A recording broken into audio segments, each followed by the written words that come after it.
Masquera say Mure Zimbabwe, welcome to our channel. Apa tupai na udzinenge kama tima na nyika yedu ye Zimbabwe. Chingoti kana kari kitanga kukuya panino channel, please don't forget to subscribe. Kana chingo agara waka subscribe, don't forget to comment and share this video. Tena yatakuigira mzora nasi ya nombira mushe corridors of power, especially mubato re Zanu PF Mure Zimbabwe.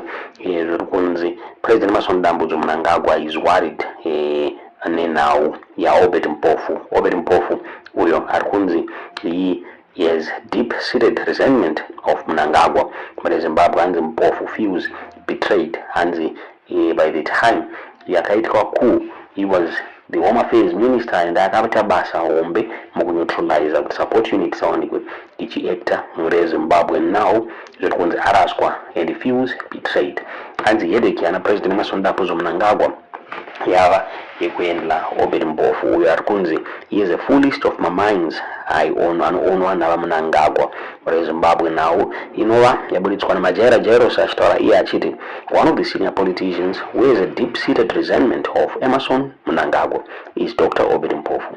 Mpofu feels betrayed. Now Mnangagwa's main worry is that Mpofu is a fullest of minds owned by the Mnangagwas.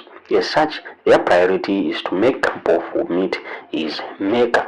Those are shitaurwa Mure Zimbabwe na majaira jairo sakaendera mbera shitaura yachiti Zanu PF estranged politician Obert Mpofu was a minister of Home Affairs when the coup happened.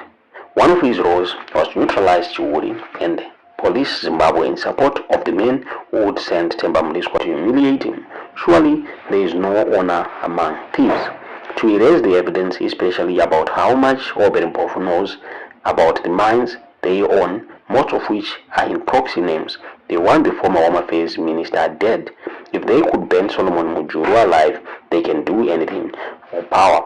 Na majaira jairo saro klima iya achiti va Mnangagwa adakuraya Obert Mpofu. Tina zeki mniona say now iyi tunzeza mnufunga mu comment section pino makunga Arkunzi va Mpofu he was silent pa now wake up 3 because he was against it, and nekuda kwekudaro Zvikunzi is facing expulsion from the party. Tinazoti now chokwaderekana kuti tiudziwo zvamunofunga pamusoro pe relationship ya Obert Mpofu na President Mnangagwa. The doctrine that is being broken is called the basic structure doctrine. It is the most important doctrine in any constitution, more important than any other doctrine. That's the doctrine that is being broken. It is a power doctrine. It is the basic structure doctrine developed in India in the 1960s. That's the doctrine that is being broken here. So the doctrine itself creates the power of the Constitution. Yeah. What is the power of the Constitution? It is the voice of the people establishing institutions and basic structure of any country. Yeah. If we're going to, I'm going to try and explain it in what is that called? In ghetto talk. Yeah. In company talk. So it goes like this.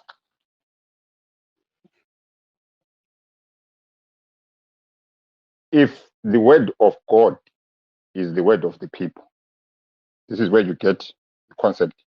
The voice of the people is the voice of God. Yeah. So how constitutions are established go like this.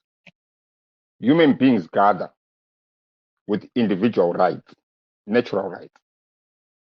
As they gather with natural rights, each and everyone has the power to judge upon their own established territory.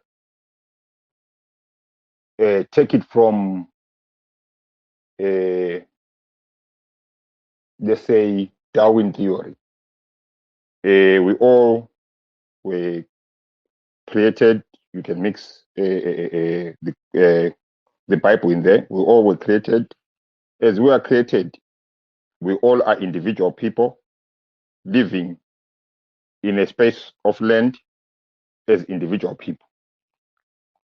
As we gather and start to concentrate from one, let's say Uncle Jade is there by himself, Titus is there, Zet is there, and everyone else is there. As Uncle Jade meets Auntie Jenny, Auntie Jenny comes with her natural rights, Uncle Jade comes with his natural rights. They gather together, they form a union. That becomes what you call a family. They have their set rules, their territory that they protect. They judge upon invaders, and Uncle Jade turns around and puts punishment on whoever comes into their to his territory. Same as Titus, same as everyone else. As the nucleus grows, it moves from an individual to a family to a clan to a tribe to a, you understand what I'm saying? It grows, yeah, all the way, let's say, to a very large group of people. This is before a nation is formed. As we do that, we still have the natural rights. We judge upon ourselves, but that creates confusion, because Uncle Jade will have his own rules that we have to abide by. Titus will have his own, that we have his own, with his group of people, and everyone will have their own. So we end up with so many different rules. So what we did as human beings is then we came together and we took our individual natural rights and we released them to the collective right. Yeah, the power. And we state now that we are going to establish this thing that is called the Constitution. This is why it's supreme than any other law, whereby each person contributes or releases their own individual rights into the pot. So puts their own individual rights into the pot. That is called the Constitution before it's called the Constitution. As we do that, we start to establish institutions.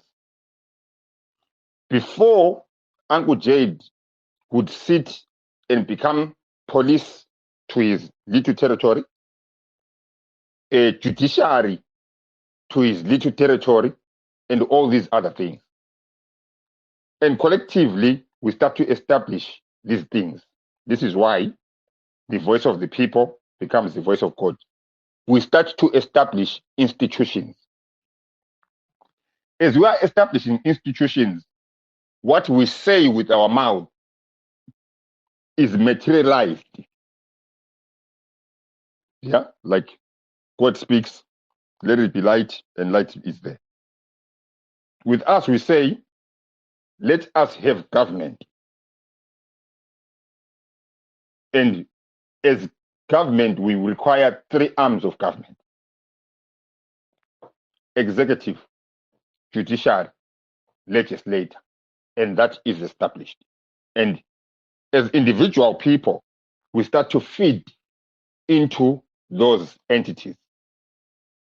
This is why the Constitution turns around and says, the previous one before this amendment is put in, that the power of the president is derived from the people. The power of the judiciary is derived from the people. What are they establishing?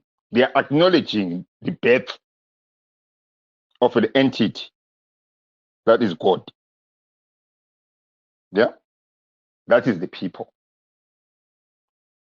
So that means everything comes underneath, is born from this thing that they've contributed their own individual natural rights to create this thing that now they are going to turn around and abide by. This is why a single policeman with the authority of the police service can stop a bus full of 100 people, because the 100 people have agreed that rather than being police themselves, they have acknowledged to establish this entity, and then this entity now can come in wearing the uniform, an individual person, and stop a bus and tell the people in the bus to come off, and the people in the bus can come off, acknowledging the authority that they gave this thing that Titus now wears a uniform and is able to give authority. And then it creates order. Now, section 328 establishes basic structure by doing what? By pointing out that the Constitution itself can be amended. This is what the people have said. Can be amended by the parliament and the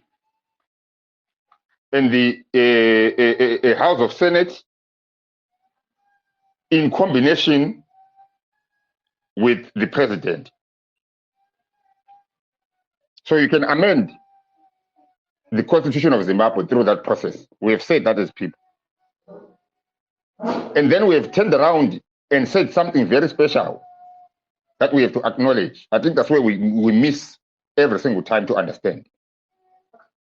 We have 3 sections of the Constitution that are very unique, whereby they could not be amended in that process alone, whereby the cabinet will put a bill on, the parliament would put the 90 days consultation, the parliament would therefore debate the bill, the parliament would therefore vote on the bill, and if the bill passes, the president assigns it, and that's it. Yeah, that's one part of the Constitution, and that one part of the Constitution is over 98% of the whole Constitution. There are 3 parts of the Constitution where that process does not exist. That is found in section 328. Section 328 tells you and every Zimbabwean on how to amend the Constitution of Zimbabwe according to the Zimbabwean people. The 3 parts, so I've described the first part where you can amend over 90-something% of the Constitution through the basic part. And then there's a second part that is harder. Yeah, we make it harder for who? We have to understand that. For who? For the parliament and the president to amend the Constitution. Yeah. So the first part, the only heartbeat becomes when you're comparing the amendment of an act to the amendment of the Constitution. The Constitution then requires 2/3 amendment. That's the hard part on level 1 that I talked about. That is basic. Level 2 becomes a little bit harder, because level 2 deals now with chapter 4, that is our rights of the Zimbabwean people, and land. What do we say to that according to our Constitution? We said that this one you can amend using the basic method. That means bill consultation, parliamentary debates, 2/3 majority. And we added another lock. We have to understand the locks so we can understand the importance. Same as you would do when you are safeguarding important things in your house. You can put things in the drawer. Some other important things, you put them in a safe. The basic constitutional amendment of the 90-something% is in the drawer. And then there's a safe. That means now we have to put something in and lock it more than anything else. That is section 4 or chapter 4 and